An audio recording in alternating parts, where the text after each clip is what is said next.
I want to talk about 4K video.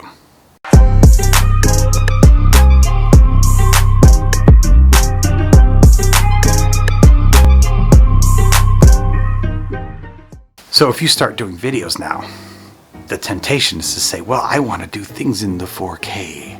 Yeah, I want to do all the 4Ks because the 4Ks are where it's at. Like, that's the future of video. Let me just take you down a little journey that I've been on. Maybe this journey will keep you from having to go down the same journey. At some point you might say, okay, this isn't cutting it anymore, and I want a different camera, a real camera. I have the Canon M50. This, I think, is kind of the default starter suggestion. This Canon M50 does my 4K. Well, it sort of does the 4K. I mean, it will record in 4K. And it will create some incredible images for you or some incredible video if you're using it right. But there's a huge difference between what a starter camera will do with 1080p and what one will do with 4K. This one can technically do the 4K, but it doesn't quite do all the 4K kind of stuff you'd want to do. For example, this camera has an autofocus feature. This one, actually, from what I hear, is pretty darn good considering the price point. It's what they call dual pixel autofocus. I don't know what that means. I just know it's supposed to be good. But when you go to 4K, you don't have dual pixel autofocus anymore. I guess you just have 1 pixel or half a pixel. I don't know. Again, I don't really know what that means. But the point is that your focus is going to be trickier. I've already found this out through painful experience, because you could be sitting there at 4K and thinking you're shooting a great video and the camera's a ways away from you, so you can't really focus on it anyway, and you think, wow, that was a great set, and then you go download the pictures and you watch the video and it's all blurry as hell. I won't bore you with all the details, but there's other settings that you can do on the camera as well that seem really cool to play with until you slip into 4K, and then those settings go away. Now, for example, FPS, frames per second. You slip into 4K and you got one option and one option only. You're going to be recording at 24 frames per second. That's not necessarily bad or wrong, but it can be a little frustrating to know that the camera can do other frames per second unless you're in 4K. I think the size of most files that you're dealing with in 1080p are kind of right at the sweet spot where most computers can deal with them, most phones can deal with them. I mean, they still make big files with 1080p, but it's manageable-ish. But you switch to 4K and suddenly everything gets huge. And I've seen this on several different fronts already. When you get that Canon M50, and it comes with a bunch of these. These are 32 gigabyte SD cards. They store the video. Pretty simple, right? If I'm doing a bunch of 4K video, I don't know how long this 32 gigabyte card is going to last me before it fills up, and I don't want to be in the middle of shooting something and it fills up and then it's like, I got no more room. So right away I said, okay, 32 gigabytes, that's great. I'll put these in the closet or something, which is why it's still in the wrapper. And I went on Amazon and I got one of these. I actually got 2 of these. This is same thing, same brand, but instead of 32 gigabytes, we've got 256 gigabytes. This can store a lot of data. This can store even a lot of video. This can even store a lot of 4K video. But in order to make sure that I wasn't running out of space, I basically spent another $100. I started doing videos. And within weeks, I look at my C drive and it's 50% full. And I went, oh, wait, what happened? And I realized all these little videos getting chunked on there. I don't want to always have to nuke these files. I'd like to keep some of this video for future use, for posterity. So put in the Adam Davis library after I die. You know, it's going to be a thing. So enter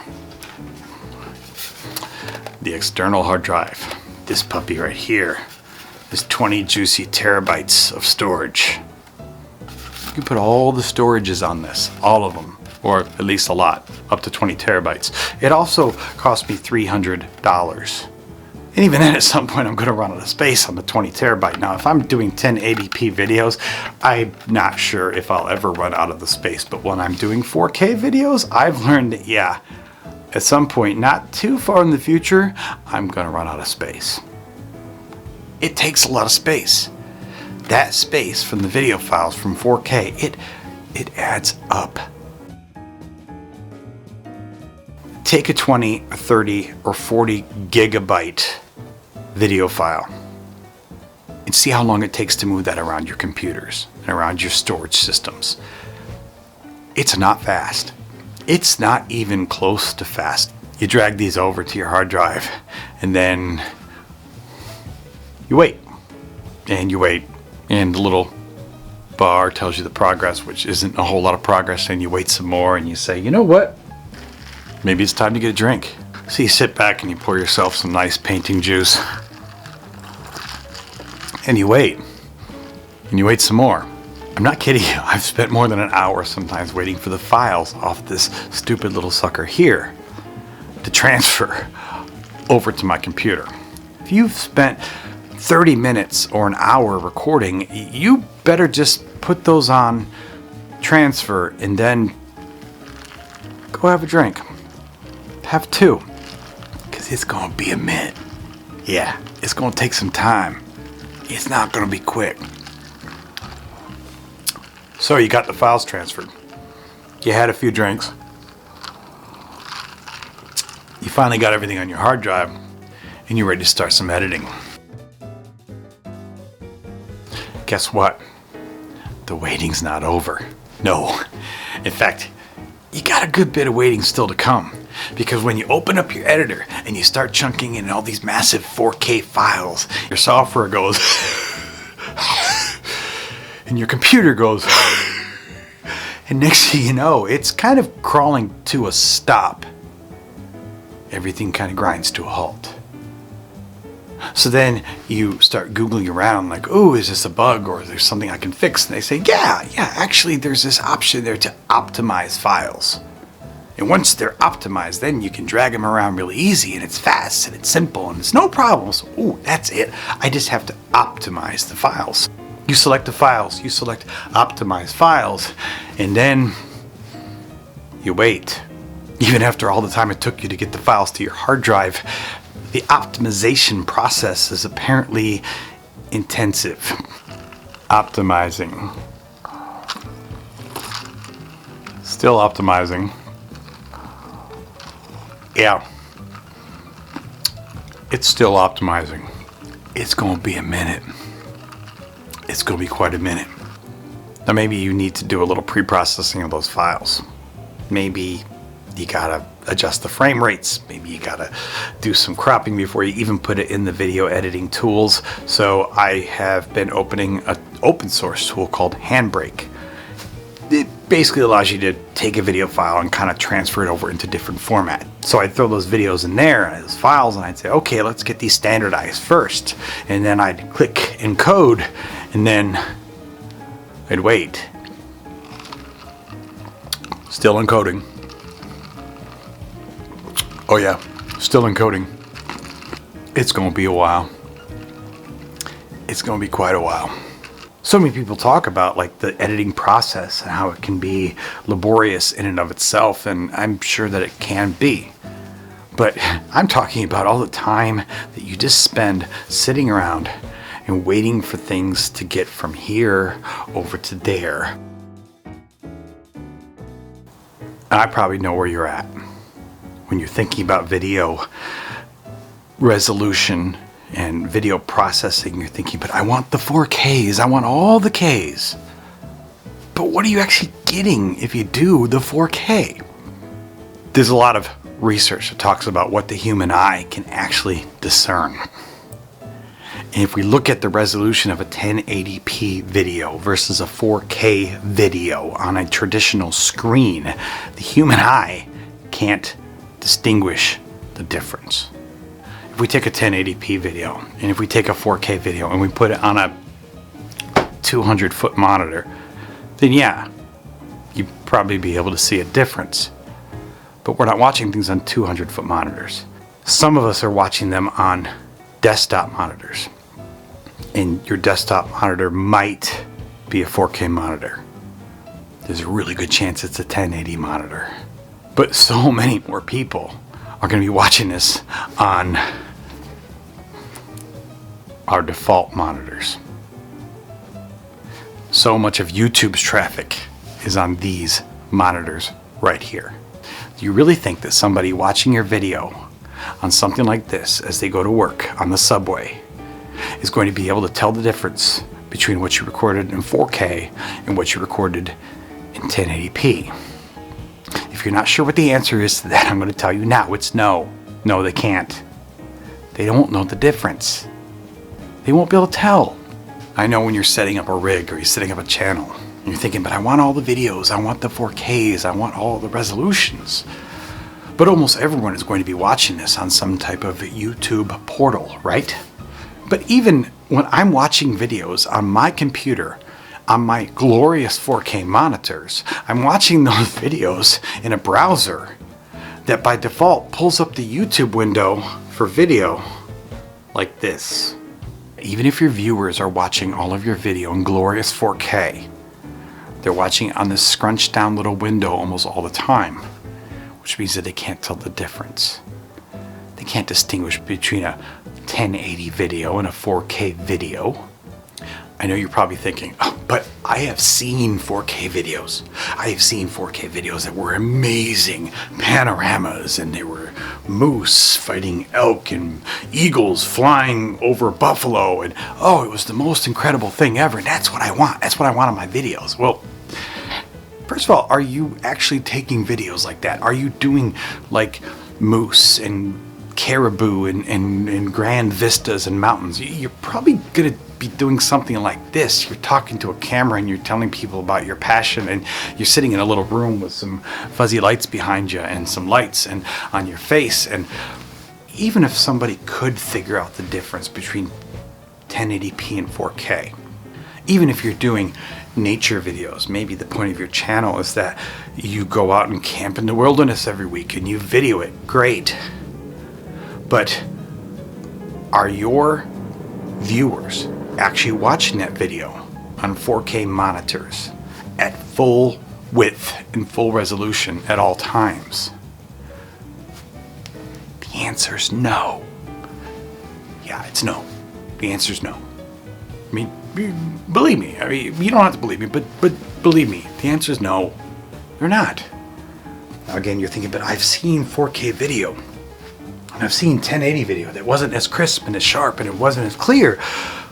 But here's the deal.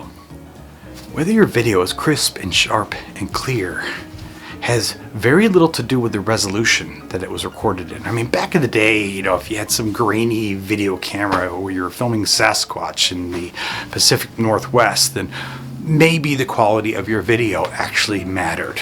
For almost anything that we're watching today on the YouTubes, we can't actually tell the difference between 1080p and 4K. What do you think of this right here? Do I look crisp? Do I look clear? Do I look stunningly handsome? Okay, don't answer that. But do I look crisp and clear?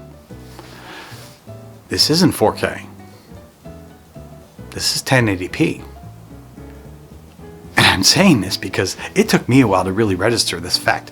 I was watching someone else's video, a guy who does this great video stuff, and he shows you how to do the bokeh and the lighting all around you, and his image looked like he was jumping off the screen. And I thought, that's what I want. That's really cool. And then I looked down there and I said, oh, he's in 1080p. Now, of course, little things make a huge difference, like this bokeh. It's kind of popular. People are like, ooh, I want the fuzziness behind me. It's really cool. But it actually has a practical effect as well, because when everything behind you is blurrier, it tends to make your brain perceive the foreground as being sharper. It tends to trick the eye or trick the brain as to what type of acuity we think we see when we are looking at that image. I'm not telling you not to record in 4K. I get it. You're thinking, but I want all the possibilities. I want it in the best possible resolution. I want it to look cool. I understand that. Just be careful that you're not reaching for something that your viewers aren't even going to notice or care about. And be really careful if you think you're starting to spend money for something that your viewers won't know or care about. Because my brief experience already, after 6 weeks of filming videos, has shown me that if you choose to flip to 4K mode, it could cost you real money. You might still do all your stuff in 4K. And if you do, I get it. I really do. You want all the resolution you can get. I've been doing that, and I finally realized it's not really worth it. One thing that really brought it home for me was this. I have actually a number of friends who do video, and you'd think I would have consulted with those friends before I started down this journey, but no, I'm that guy who just has to dive in and figure out all of it by myself. But after doing this for a little while, I'm talking to my friend and I'm telling him about all the headaches I have with 4K, and he does all this video and he does professional shoots and he's the video man, and he says, Adam, drop the 4K. Stop it. You're not getting anything out of it. And then I started explaining to him all the headaches I have with file transfers and memory and all these other problems with my computer, and he's just nodding along saying, yeah, I have the same issues. He has bigger, bulkier, more badass equipment than I do. He has crazy computing power and he has the same issues. So if a professional is having those same issues, then do you really feel compelled to have to get that 4K for your YouTube audience? For an audience that actually won't be able to tell the difference if you shoot it right, if you light it right. So much of clarity in video, especially on YouTube, comes down not to resolution. It comes down to your lighting. It comes down to your lens. It comes down to many other factors, your software even.